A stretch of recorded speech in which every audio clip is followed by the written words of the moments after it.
Tyler Thornton.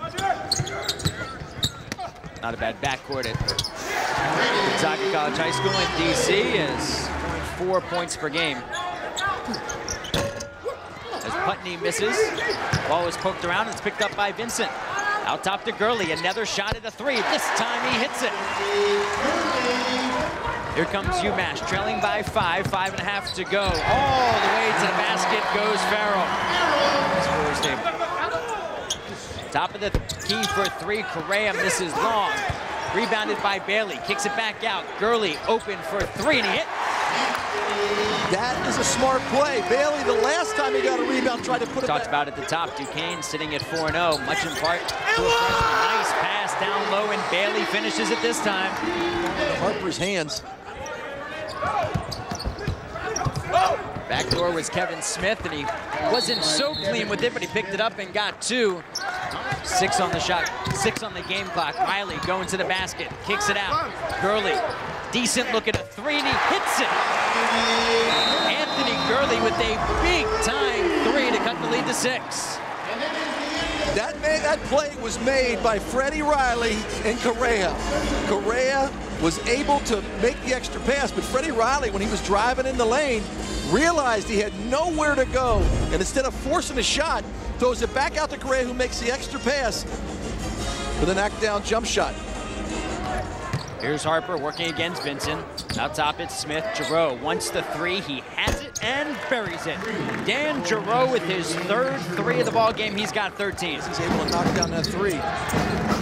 Here's Brothers missing, and Smith on the putback. In a man-to-man, you should never have your man go out. In the game for UMass in their win over Charlotte. Harper pulls up and hits for three. A 6 run to start this half. That's not a good sign, especially on your own home court. Gurley answers for the three. With your guys out there, and you're a senior and working with your folks, and on the other side, it was Anthony Gurley. That's a deep three. That's exactly what Richmond's been doing. Little dribble drive. Vince Wahlberg offense. Drive and kick. And Gurley, if he gets any open space, if he sees any daylight, Farrell's gonna have an issue with us, because I called Farrell Correa earlier in the first inning. Here's Vincent. It's a nice move. And I think Derek Kellogg wonders why. You see down here, he gets Harper on his shoulder, and Harper's a pretty darn good defensive player, but what he did was...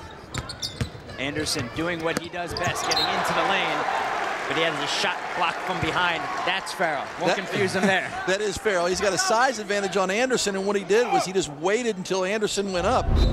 He didn't go with the ball. He waited until the ball maintained that defense the whole shot clock. Here's Kevin Smith for three, and the lead is 19. On a Saturday, had a quick turnaround against Charlotte the next day as Carter is fouled, and he hits the hoop, and he'll go to the line. So Chris Mooney decided, hey, we're not going to have actual basketball practice. We're going to go in and just play football. He didn't tell anybody this, but they go in, and everybody's just playing football, and Chris Mooney's coach's team won most of those games. And right there, you talk about football, the hand on the ball. Right now, this is important, as there's a turnover. Gurley did a nice job getting the basket. And Gurley throws it down. So Gurley with 25. Dunker had an errant pass. And this is right now where Chris Mooney's trying to see who's going to be able to step up and get some minutes.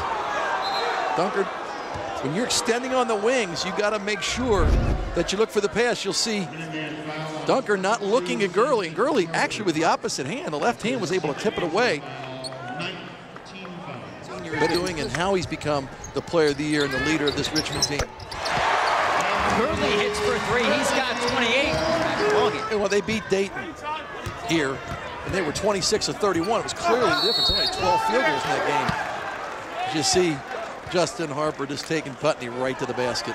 I mean, there's just not letting up. An 84-68 victory for Richmond as they blew it open here in the second half.